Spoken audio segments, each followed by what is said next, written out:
एक बात समझ लें आप कि प्रकृति की ओर से मनुष्य एकमात्र वो इंस्ट्रूमेंट है जिसको फुल फ्रीडम प्राप्त है। तो मैं एक बार फिर वाक्य रिपीट करता हूं, बहुत ही इंपॉर्टेंट है, समझ लेना कि प्रकृति की ओर से मनुष्य एकमात्र वो इंस्ट्रूमेंट है जिसे फुल फ्रीडम, संपूर्ण स्वतंत्रता प्राप्त है।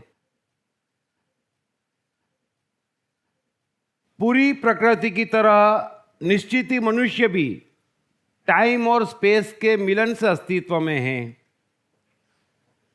मनुष्य के लिए टाइम उसका मन है और स्पेस उसका शरीर है।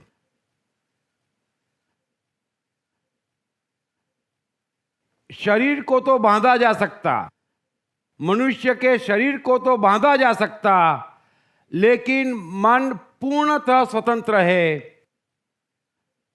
प्रकृति की पूरी ताकत मिलके भी यह व्यवस्था नहीं कि मनुष्य के मन को एक क्षण के लिए बांधा जा सकता है। मनुष्य मन से इस कदर स्वतंत्र है कि चाहे तो प्रकृति के खिलाफ खड़ा हो जाए,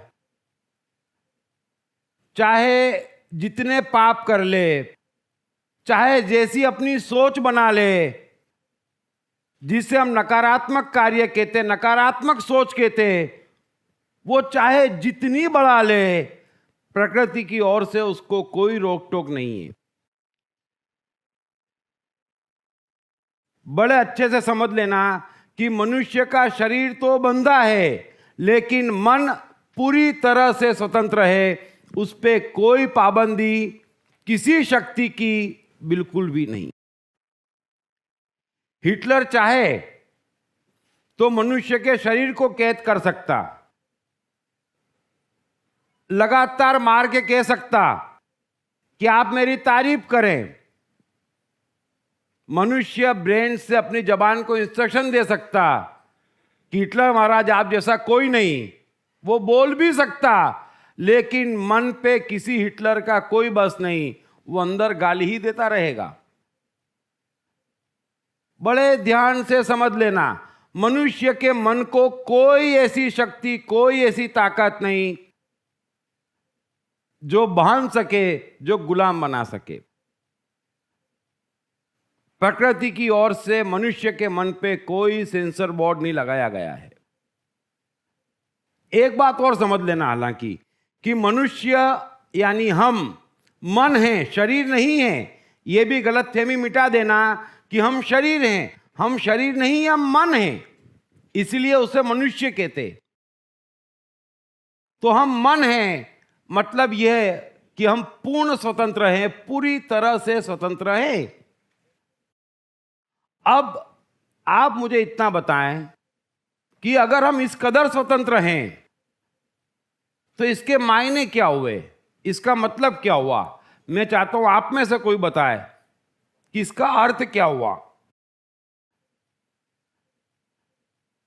थोड़ा सा सोचें, थोड़ा सा साइकोलॉजी में जाएं कि अगर मनुष्य पूर्ण स्वतंत्र है तो इसका अर्थ क्या हुआ। साइकोलॉजी का अर्थ होता है, समझ लेना, इस प्रकृति की रचना ऐसी है कि यहां पे कोई भी तीर एक साइड नहीं होता। तो एक साइड का तीर है कि हम स्वतंत्र हैं, तो इसका दूसरा अर्थ भी होता है कि हमारे साथ जो कुछ भी घटता है उसकी जवाबदारी सिर्फ हमारी है। बड़ा अच्छे समझ लेना, साइकोलॉजी का कोई तीर एक तरफा नहीं होता। अगर हम पूर्ण स्वतंत्र है तो हमारे जीवन के लिए दूसरा कोई रत्ती भर जवाबदार नहीं है। यह सीधा और एकदम सरल सत्य है। कृष्ण गीता में कहते हैं कि हे अर्जुन, मनुष्य को चाहिए कि इस संसार रूपी नौका से स्वयं के द्वारा स्वयं का उद्धार करे, क्योंकि यह मनुष्य आप अपना मित्र, आप अपना शत्रु है। कृष्ण की कोई जवाबदारी नहीं है आपका उद्धार करने की, न प्रकृति को पड़ी है हमारा उद्धार करने की। हमको पूर्ण स्वतंत्रता दे दी। अब ये हमारी जवाबदारी है कि हम हमारे द्वारा हमारा उद्धार करें। खत्म हुआ इंतजार। बेस्ट सेलिंग लेखक दीप त्रिवेदी की बेस्ट सेलिंग किताब मैं कृष्ण हूं के भाग 1, भाग 2 और भाग 3 के बाद अब तैयार हो जाइए द्वारकाधीश कृष्ण के आगे के जीवन की पूरी कहानी जानने के लिए। पढ़िए मैं कृष्ण हूं भाग 4, मेरे राजनीतिक उत्थान की दास्तान, और जानिए कैसे कृष्ण आर्यावर्त की राजनीति का प्रमुख केंद्र बनकर उभरे। द्रौपदी स्वयंवर सफलतापूर्वक निपटाने हेतु कृष्ण को किन किन चुनौतियों का सामना करना पड़ा। पढ़िए मैं कृष्ण हूं भाग 5, मेरे और द्वारका के संघर्षशील दिनों की दास्तान, और जानिए कृष्ण को अपनी ही बहन सुभद्रा का अर्जुन द्वारा क्यों अपहरण करवाना पड़ा। क्या भरी सभा में हुए द्रौपदी चीरहरण के दौरान कृष्ण ने द्रौपदी को अनगिनत साड़ियां दी थी। पढ़िए मैं कृष्ण हूं भाग 6, मेरे जीवन के अंतिम दिन, और जानिए कृष्ण ने महाभारत युद्ध के दौरान पांडवों का ही साथ क्यों दिया था। क्यों कृष्ण की ही प्यारी द्वारका में अधिकांश यादव आपस में लड़कर खत्म हो गए।